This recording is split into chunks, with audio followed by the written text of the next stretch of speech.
Hello everyone. Today we are going to discuss the next part of dengue virus. Next part of pathogenesis of dengue virus. In previous lecture we have started the pathogenesis. Means upon entry of the dengue virus inside the human skin, human body, then how it multiplies, that part we have already discussed in the previous lecture. म्हणजे आपण हे बघितलं की एकदा mosquito bite झाला, pathogen virus जो आहे ते बॉडीमध्ये एंटर झाल्यानंतर तो कशा पद्धतीने मल्टिप्लाय होतो. So we have studied that first virus enters, it binds to dendritic cells through the DC receptors, it multiplies inside the dendritic cells, and then through dendritic cells it transports to other organelle, other part of body through the lymphatic system.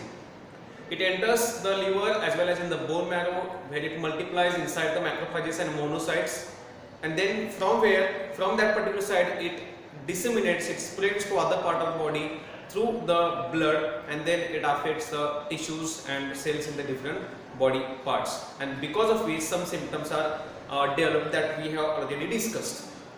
आज आपण या lecture मध्ये जो next part discuss करणार आहे, that is the symptoms of dengue fever.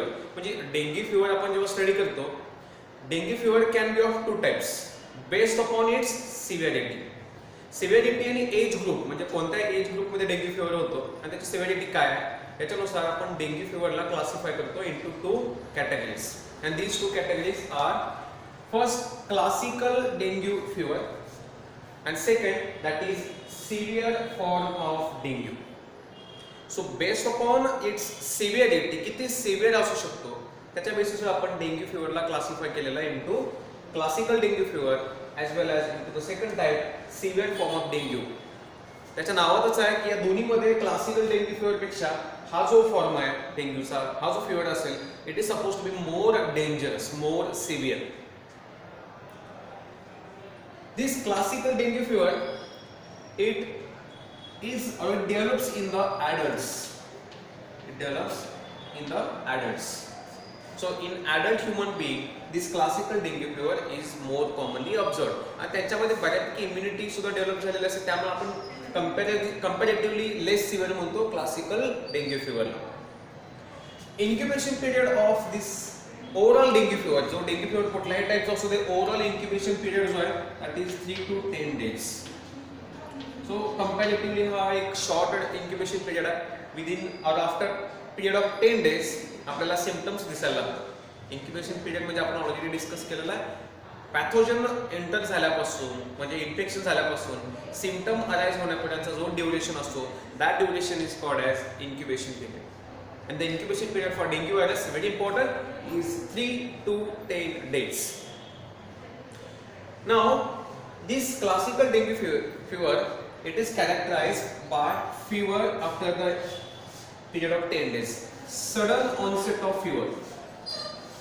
अचानक body temperature काय होतं, इन्क्रीज व्हायला लागतं. So sudden onset of fever is observe, म्हणजे अचानकच फीवर बॉडी टेम्परेचर इन्क्रीज होतो. This is the first and most important character of this particular stage. This fever म्हणजे after completion of incubation period, virus आला, multiply झाला, enough नंबरमध्ये multiply झाल्यानंतर आपण बघितले की जेव्हा मॅक्रोफॅजेस आणि मोनोसाइट्स मध्ये पॅथोजन मल्टिप्लाय होतो, that time large amount of cytokines R release, आणि त्यामुळे काय होतं की बॉडी टेम्परेचर इन्क्रीज व्हायला लागतं. It requires the period of 3 to 10 days. So first and most important symptom in this particular stage और in this type of fever is the fever, elevated body temperature. This fever it is accompanied, म्हणजे त्याच्यासोबत बाकीचे काही symptoms असतात, like nausea is observe, nausea, chills,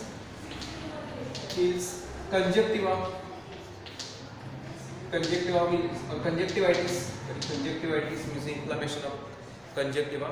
So nausea असेल, chills असेल, conjunctivitis as well as pains, severe pains are observed.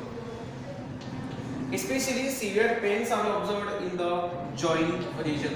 म्हणजे नीज असेल, elbow असेल, तर जॉईंट्सला आपल्याला काय दिसतं इथं सिव्हिअर पेन्स दिसतात. लिम्स मध्ये pains in the muscle. Okay, so such pains are developed. बघा आपण पहिली फर्स्ट टाइप बघतोय, which is characterized by fever, and fever is accompanied by nausea, chills, conjunctivitis, and more importantly pains असतात, severe pains असतात. Pains कशामध्ये येतात? बोन्समध्ये, जॉईंट्समध्ये, लिम्समध्ये, मसल्समध्ये पेन्स असतात. And because of such severe pains, the fever, this particular classical dengue fever is also known as we have already discussed, it is known as break bone fever. It is known as break bone fever. Okay, so why it is called break bone fever? Because नुसता fever इथे develop होत नाही. तर जेव्हा fever होतो त्या fever सोबत बाकीचे सुद्धा काही सिम्पटम्स दिसतात. त्यातलं एक मेजर सिम्पटम आहे, that is development of pains. Mostly the pains are observed in the jointed regions as well as in the bones, muscles as well as in the limbs. त्यामुळे त्या फिवरला आपण काय म्हणतो? We call it as the break bone fever. So classical dengue fever चे काही symptoms आहेत, common symptoms आहेत. Besides this, there are some other symptoms too. काही बाकीचे सिम्पटम्स पण आहेत, like maculopapular rashes. Maculopapular rash. Maculopapular rashes are developed onto the trunk region. So, skin decolorize होते आणि असे रॅशेस डेव्हलप होतात. Decolorized rashes they develops on to the trunk region. Maculopapular म्हणजे काय? याचा जो वर्ड आहे मॅक्युल, द वर्ड मॅक्युल म्हणजे कसे असतं की रॅशेस कसे असतात? Completely flat. मॅक्युल्स म्हणजे फ्लॅट रॅशेस असतात आणि पॅप्युल्स म्हणजे काय असतं? पॅप्युल्स म्हणजे स्लाइटली रेज्ड. स्लाइटली रेज म्हणजे स्किन सारखे असतात. स्किनला लागून जो फ्लॅट असतील तर त्याला आपण मॅक्युल्स म्हणतो, आणि स्लाइटली रेज असतील तर आपण काय म्हणतो? Papules. So some flat and some raised, some elevated rashes, decolorized skin or colorized rashes are observed onto the skin, especially onto the trunk. These rashes are called as maculopapular rashes. हे सुद्धा एक symptom आहे classical fevers. So maculopapular rashes are developed onto the trunk. हे जे rashes आहेत after 3 to 5 days of infection, म्हणजे जेव्हा हे पहिल्यांदा सिम्पटम दिसतात, रॅशेस डेव्हलप होतात ट्रंक रिजनवर. After 3 to 5 days the rashes are also found onto the body extremities. Extremities म्हणजे जे आपल्या बॉडीच्या बाहेरचे, म्हणजे आपण म्हणतो की लाईक इयर असेल, जे एक्स्ट्रीमिटीज, एक्स्ट्रीम पार्ट जो असतो बॉडीचा, अशा रिजन्समध्ये आपल्याला मॅक्युलोपॅप्युलर रॅशेस डेव्हलप झालेले दिसतात. So in this particular type of fever आपण जे सिम्पटम्स बघितले, सिम्पटम्स काय? तर इन्क्युबेशन पिरियड संपल्यानंतर पहिल्यांदा जे होतं ते टेम्परेचर इन्क्रीज होतं. ओके, टेम्परेचर इन्क्रीज झालं की त्याच्यानंतर बाकीचे काही सिम्पटम दिसतात, लाईक चिल्स, नॉसिया असेल, त्याच्यामध्ये काही प्रमाणात ओमेटिंग दिसतं. ओमेटिंग सोडून कंजक्टिव्हायटिस ॲज वेल ॲज पेन्स, म्हणजे बघितले ब्रेक बोन फिवर त्याला म्हणतो आपण. And the another most important character of this particular fever is development of maculopapular rashes. Okay, एक महत्त्वाची गोष्ट अशी या पर्टिक्युलर फिवर मध्ये की इथं जो फिवर डेव्हलप होतो, सपोज मी ग्राफिकली दाखवायचं झालं तर फिवर असा असतो बघा. इथं सपोज आपण टाइम लिहिलं आणि इथं टेम्परेचर. ओके, आपल्याला ग्राफ नाही बघायचा, कन्सेप्ट महत्त्वाचा आहे. इथं टाइम आहे, इथं टेम्परेचर आहे. टेम्परेचर म्हणजे बॉडी टेम्परेचर, बॉडी टेम्परेचर. तर आपल्याला असं दिसतं की suddenly temperature increases. Okay, temperature म्हणजे फिवर डेव्हलप झाला. This fever develops, then temperature decreases, again temperature increases, again it decreases. म्हणजे असं फ्लक्च्युएशन दिसतं ते बॉडी टेम्परेचरमध्ये. Biphasic, this is called as biphasic और मल्टीफेजिक फिवर. बायफेजिक फिवर म्हणजे काय की टेम्परेचर वाढलेलं, बॉडी टेम्परेचर वाढलं, फिवर डेव्हलप झालं, काही काळापर्यंत टेम्परेचर राहतं, पुन्हा टेम्परेचर नॉर्मल होतं आणि पुन्हा थोडा टाइम गेला की पुन्हा बॉडी टेम्परेचर इन्क्रीज होतं, पुन्हा कमी होतं. This is called as biphasic fever. So classical fever is an example of biphasic fever. सगळ्यांना समजतंय? फिवर डेव्हलप होतो पण कसा फेजेसमध्ये डेव्हलप होतो, युनिफॉर्म नाही. बॉडी टेम्परेचर वाढलं आणि कंटिन्यू वाढतच गेला असं नाही, किंवा बॉडी टेम्परेचर नॉर्मलच राहिलं असं नाही. बॉडी टेम्परेचर इन्क्रीज होतं, काही काळापर्यंत टेम्परेचर इलेव्हेटेड राहतं, पुन्हा टेम्परेचर कमी होतं, पुन्हा इन्क्रीज, पुन्हा डिक्रीज. म्हणजे like this or fever develops into the phases, such a fever is called biphasic fever, or this fever is also called as, या biphasic fever ला सॅडल बॅक fever सुद्धा म्हणतात. This is also called as saddle back fever. So saddle back fever or biphasic fever means the fever that develops into the phases. Uniform नसतो, into the phases fever develop होतो. And classical dengue fever, it is a best example of such the biphasic fever or saddle back fever. एक लक्षात ठेवा की dengue fever ला आपण saddle back fever किंवा biphasic fever म्हणतो. I repeat, dengue fever can also be called as saddle back fever or biphasic fever. The reason तुम्हाला समजलं ना? This is the reason. Classical dengue fever म्हणजे काय की जो मोस्ट कॉमनली ऑब्झर्व केला जातो. मोस्ट कॉमन पॉप्युलेशन मध्ये ऑब्झर्व केला जातो. म्हणजे आपण टिपिकल डेंग्यू fever जो म्हणतो तो कुठला असतो? हा classical dengue fever. Most commonly ज्यांना डेंग्यू होतो त्यांना क्लासिकल हा ऑब्झर्व होतो. After completing this first part, that is classical dengue fever, let's see the second part, that is severe form of dengue.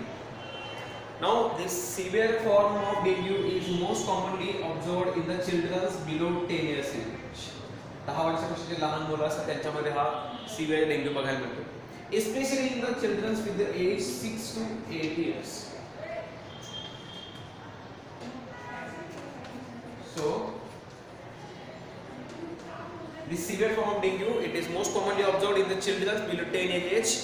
Most commonly 6 to 8 years old children are the victims for such a severe form of dengue. आता severe form of dengue मध्ये कोणते कोणते असतात? याच्यामध्ये पुन्हा दोन प्रकारचे dengue किंवा दोन प्रकारचे fever आपल्याला ऑब्झर्व होतात. severe form of dengue मध्ये दोन प्रकारचे fever ऑब्झर्व केले जातात. First dengue hemorrhagic fever, dengue hemorrhagic fever, and second dengue shock syndrome. Dengue shock syndrome. So severe form of dengue कोणते कोणते आहेत? तर असे दोन फॉर्म आहेत डेंग्यूचे की जे सिव्हिअर म्हणतो आपण, चिल्ड्रन्स मध्ये बघायला मिळतात. असे कोणते दोन फॉर्म आहेत? First dengue hemorrhagic fever or also known as DHF, and second form is dengue shock syndrome or also known as DSS. दोन्ही पण सिव्हिअर फॉर्म आहेत. दोन्हीचे मी फक्त सिंगल कॅरेक्टर सांगतो तुम्हाला काय असतं. डेंग्यू हिमोरॅजिक फीवर मध्ये काय होतं की इथं ब्लीडिंग, ॲबनॉर्मल ब्लीडिंग जास्त होतं. कशामध्ये? डेंग्यू हिमोरॅजिक फीवर मध्ये. आणि हे कशामुळे होतं abnormal bleeding? It is because of increase the permeability of blood vessels.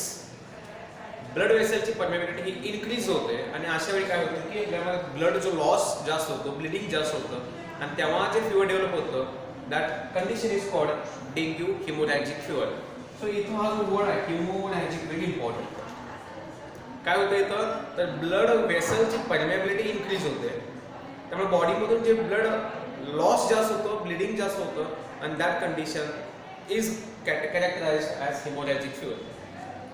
Okay. आता हे कधी होतं? तर आपण ऑब्व्हियसली स्टडी केलं की जेव्हा हा पॅथोजन आहे मोनोसाइट्समध्ये मॅक्रोफॅजेसमध्ये मल्टिप्लाय होतो, त्याच्यामध्ये सायटोकाइन्स रिलीज होतात, इन्फ्लामेटरी रिएक्शन डेव्हलप होते आणि इन्फ्लामेशनमध्ये आपल्याला माहिती आहे की ब्लड फ्लो त्या ठिकाणी इन्क्रीज होतो आणि ब्लड फ्लो इन्क्रीज झाल्यामुळे ब्लड फ्लो इन्क्रीज करण्यासाठी वॅसोडायलेशन होतं, ब्लड वेसलची डायमेट्री इन्क्रीज होते ॲज वेल ॲज त्याची परमेबिलिटी सुद्धा इन्क्रीज होते आणि त्यावेळी एकदम एक्सटेन्सिव्ह इन्फ्लामेशन झाल्यामुळं काय होतं? ब्लड लॉस सुद्धा जास्त होतो. त्याला आपण डेंग्यू हिमोरॅजिक फिवर. इथं रेस्पिरेटरी ब्लॉकेजेस ऑल्सो. ब्लॉकेजेस म्हणण्यापेक्षा म्हणजे respiratory arrest. Dengue shock syndrome म्हणजे काय की there is a respiratory arrest because of infection to the respiratory system also. तिथं आपल्याला डिफिकल्टी इन ब्रीदिंग ऑब्झर्व होते. So that is a respiratory arrest condition, ज्याला आपण काय म्हणतो? Dengue shock syndrome. So severe form of dengue मध्ये दोन form आहेत. कोणते कोणते? तर डेंग्यू हिमोरॅजिक फिवर आणि second that is dengue shock syndrome. आता महत्त्वाचं काय की तुम्ही दोन्ही कंडिशन्स बघितल्या. इथं आपण बघितलं की ब्लिडिंग होतं. आणि कधी होतं जेव्हा आपली जी इम्युन सिस्टम आहे हायपर ॲक्टिव्ह होते. इम्युन सिस्टममध्ये इम्युन सेल्स हायपर ॲक्टिव्ह होतात. रिस्पॉन्स हा हायपर होतो, जास्त प्रमाणात डेव्हलप होतो. अशा वेळी आपल्याला दोन्ही ऑब्झर्व होतं. So severe form of dengue is observed when there is hyper activation of immune system. Hyper activation of immune system. So immune system becomes hyper active. आणि अशामुळे जे काही कॉम्प्लेक्स डेव्हलप होणार आहेत ते कॉम्प्लेक्सेस म्हणजे काय तर this two are that is DHF and DSS, dengue hemorrhagic fever and dengue shock syndrome. जेव्हा इम्युन सिस्टम हायपर ॲक्टिव्ह होते अशा वेळी आपल्याला काय पाहायला मिळतं की हिमोरॅजिक फिवर. इमॅजिन करा की इन्फ्लामेटरी सायटोकाइन्स रिलीज झाले नसते एवढ्या प्रमाणात, तर एवढं इन्फ्लामेशन झालं नसतं, एवढं वॅसोडायलेशन किंवा परमेबिलिटी इन्क्रीज झाली नसते आणि त्यामुळे आपल्याला असं हिमोरॅजिक कंडिशन पण बघायला मिळालं नसतं. ओव्हरऑल होतं काय बघा की कोणत्या कंडिशनमध्ये हा सिव्हिअर फॉर्म ऑफ डिसीज बघायला मिळतो आपल्याला डेंग्यू. अशा कोणती कंडिशन असते तर most commonly this severe form of dengue is observed under super infection condition. Super infection हे दोन जे आपण बघतोय डेंग्यू हेमोरॅजिक फिवर किंवा dengue shock syndrome, this is observed when there is super infection condition.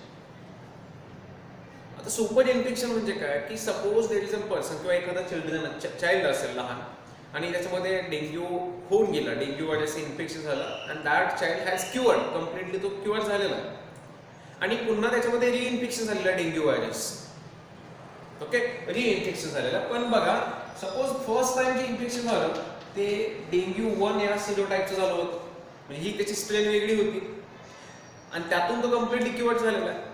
But now suppose second time dengue 2 या serotype infection झालं. So reinfection is there. आपण super infection म्हणण्यापेक्षा आपण त्याला रिइन्फेक्शन म्हणूया. So let us call it as reinfection. Okay, reinfection झालेलं आहे पण आता चेंज काय झालं की रिइन्फेक्शन मध्ये स्ट्रेन वेगळे आले, सिरोटाइप वेगळा आला. पहिल्यांदा एक 6 महिन्यापूर्वी त्या चाइल्डला काय झालं डेंग्यू इन्फेक्शन झालं, स्ट्रेन होती डेंग्यू 1. 6 महिन्यानंतर क्युअर झाला आणि 6 महिन्यानंतर पुन्हा तो सेकंड इन्फेक्शन झालं, रिइन्फेक्शन झालं. डेंग्यू व्हायरसच आहे फक्त स्ट्रेन वेगळे. ओके, मग अशा वेळी काय होतं की ऑब्व्हियसली पहिल्यांदा जेव्हा क्युअर झाला याचा अर्थ इनफ अमाउंट मध्ये अँटीबॉडी प्रोडक्शन झाले असते. So what happens after first infection enough amount of antibodies produce. Suppose this are antibodies produce आणि हा ही पहिली स्ट्रेन आहे, डेंग्यूची फर्स्ट स्ट्रेन होती. आता काय झालं की डेंग्यूची सेकंड स्ट्रेन आलेली आहे, रिइन्फेक्शन झाले, अँटीबॉडीज ऑलरेडी एक्झिस्टिंग असणार आहेत बॉडीमध्ये. Those antibodies they react with the dengue 2. त्या डेंग्यूची जी सेकंड स्ट्रेन आहे त्या सेकंड स्ट्रेनची रिॲक्ट होते. ज्या ऑलरेडी एक्झिस्टिंग अँटीबॉडीज आहेत त्या अँटीबॉडीजशी रिॲक्ट होतात, अँटीजन अँटीबॉडी कॉम्प्लेक्स फॉर्म होईल. But these antibodies are unable to neutralise antigen, कारण स्ट्रेन वेगळे. मग अशा वेळी काय होतं की या अँटीबॉडीज या अँटीजनला न्यूट्रलाइज करू शकत नाही, कॉम्प्लेक्स फॉर्म होईल पण त्याची इफिशियन्सी कमी असणार आहे. मग काय होतं की this antigen antibody complex it is then engulfed by the phagocytic cells like macrophages असतील or monocytes असतील. Okay, what happens? Let me tell you again. पहिल्यांदा काय झालं, आता रिइन्फेक्शन झालेलं आहे, child has क्युअर्ड from the first infection. Second infection झालं आहे, डेंग्यू व्हायरस इन्फेक्शन झालं आहे. बट कंडिशन काय की सेकंड टाइम जो व्हायरस आला आहे तो डेंग्यू 2 आहे, डिफरंट स्ट्रेन आहे. पहिल्यांदा इन्फेक्शन झाल्यामुळे तो क्युअर झाल्यामुळे अँटीबॉडीज आहेत, इनफ अमाउंट मध्ये आहेत. आता या अँटीबॉडीज ज्या कशा अगेन्स्ट स्पेसिफिक आहेत, डेंग्यू 1 च्या against. That will react with the second strain. या सेकंड स्ट्रेनशी रिॲक्ट होतील पण त्याला न्यूट्रलाइज करू शकणार नाही. का न्यूट्रलाइज करू शकणार नाही? रिझन इज क्लिअर, कारण स्ट्रेन वेगळे, स्ट्रक्चर काही डिफरंट येतं आणि मग अशा वेळी किंवा अँटीजेनिक स्ट्रक्चर डिफरंट आहे. आपण त्याला सिरोटाइप कधी म्हणतो, जेव्हा अँटीजेनिक व्हेरिएशन असतं. सो सिरोटाइप वेगळा आला, antigen antibody complex will be formed but that antigen will not be or cannot be neutralized by such antibodies. Then this complex is taken up by the phagocytic cells like macrophages. Okay, आणि मग या macrophages किंवा monocytes जेव्हा त्याला engulf करतात या कॉम्प्लेक्सला, that time again same condition आपल्याला बघायला मिळते जी आपण ऑलरेडी बघितलेली आहे. जेव्हा हे एंगल्फ केलं जाणार आहे, large amount of cytokines are released, increased large amount of cytokines are secreted outside. आणि मग आपल्याला माहिती आहे की सायटोकाइन्स रिलीज झाल्यामुळे पुढे काय इन्फ्लेमेटरी रिएक्शन्स पण डेव्हलप होतात. These cytokines, they are also responsible for activation of complement system. So complement activation occurs. Large amount of cytokines are released, complement activation occurs, and then we will observe this severe form of dengue. कारण immune system hyper active झालेले होतं आणि मग vasodilation होतं, permeability increase होते, respiratory arrest बघायला मिळतो आपल्याला. मग आपण त्या कंडिशनला काय म्हणतो, डेंग्यू हिमोरॅजिक फीवर किंवा डेंग्यू शॉक सिंड्रोम. सो इथे इम्युन सिस्टम ऍक्टिव्ह झाले, पण over active immune system, hyper secretion of cytokines, complement system hyper activate होते आणि मग त्यावेळी काय होतं की आपल्याला हे अशा प्रकारचे सिम्पटम्स किंवा अशा प्रकारचा डेंग्यू बघायला मिळतो, DHF और DSS. Clear? So this is how the severe form of dengue can be developed inside the children's. Especially एक एक्झाम्पल सांगतो मी तुम्हाला की डेंग्यू, आता मी तुम्हाला जे एक्झाम्पल सांगितलं होतं त्या पद्धतीचं आहे. Dengue haemorrhagic fever, that is DHF, is most commonly caused by dengue 2. This is serotype. DHF is most commonly caused by dengue 2 serotype of dengue virus. Okay, so these are the types of dengue fever. आपण based upon their severity, dengue fever ला characterize केलेला into two types. That is classical dengue fever, which is commonly observed in the adults, and second type, that is severe form of dengue, which is commonly observed in the children's. दोन्हीमध्ये काय difference आहे आपण आता already बघितलेलं. So आतापर्यंत पॅथोजेनेसिस मध्ये आपण symptoms बघितले. सिम्पटम मोस्ट कॉमन सिम्पटम आहे फीवर. फीवर सोडून नॉसिया बघितला आपण, chills, pains in the muscles, back किंवा लिम्स मध्ये, जॉइंट्स मध्ये पेन्स असतात. बिसाइड पेन्स, कंजक्टिव्हा हे एक सिम्पटम बघितलं. Then we have also seen symptoms like maculopapular rashes which develops bleeding, हे एक प्रकारचं सिम्पटम असू शकतं. हे सगळे सिम्पटम्स आहेत. या व्यतिरिक्त अजून काही सिम्पटम्स की जे आपण डेंग्यू फीवरमध्ये ऑब्झर्व करतो. So some other types of symptoms observed in the dengue fever are, first, like anorexia symptoms. We are studying now symptoms. आपण काही सिम्पटम्स हे पॅथोजेनेसिस मध्ये बघितले, काही सिम्पटम्स आता सेपरेटली बघतोय. सो सिम्पटम्स इथे सेपरेट जे बघतोय आपण, याच्यामध्ये तुम्ही इथे पहिले आपण बघितले सिम्पटम्स पुन्हा रिपीट करू शकता. So fever, chills, conjunctivitis, nausea किंवा आपण बघतो जसं की maculopapular rashes. Beside that some other symptoms, anorexia, then sore throat. बघा सोर थ्रोट हे एक सिम्पटम आहे त्याचं. डिफिकल्टी इन ब्रीदिंग, म्हणजे आपण रेस्पिरेटरी अरेस्ट बघतो DSS मध्ये. Difficulty in breathing. Then vomiting is another symptom. abdominal pains, मगाशी आपण जे बघितले ते मोस्टली सगळे बोनशी रिलेटेड होते, बट इथं abdominal pains पण डेव्हलप होतात. abdominal pains, restlessness, and finally, so these are some symptoms of dengue fever. Okay, so anorexia, sore throat, loss of appetite is another symptom. Difficulty in breathing, vomiting, abdominal pains and restlessness. These are several symptoms of dengue fever. So in this lecture we have studied the types of dengue fever, the symptoms of dengue fever. So आतापर्यंत आपण dengue virus, त्याचं structure, त्याची morphology, आपण dengue virus म्हणजे तो पॅथोजेनेसिस कशा पद्धतीने त्याचे आपण बघितलं ऑलरेडी, कसा डिसीज तो एस्टॅब्लिश करतो, स्वतः कसा मल्टिप्लाय होतो आणि मग त्यानंतर काय सिम्पटम दिसतात. This is all about the pathogenesis of dengue virus. Okay, thank you.